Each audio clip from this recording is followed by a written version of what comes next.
Hallo, welkom terug van Chris en Nieuws. Beste 2.0. Wij willen iets vertellen, want het jaar is nu officieel begonnen in 2000. Ja, officieel.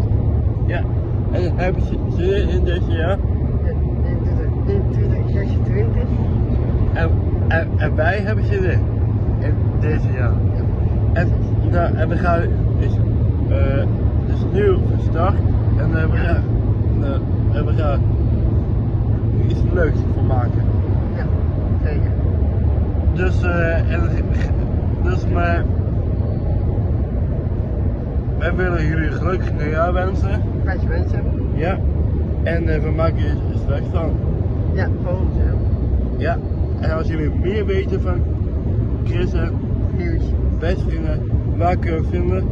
Spotify, TikTok en Facebook. En YouTube, Insta. En Spotify en wat het gewoon ons is. Nou, duim omhoog.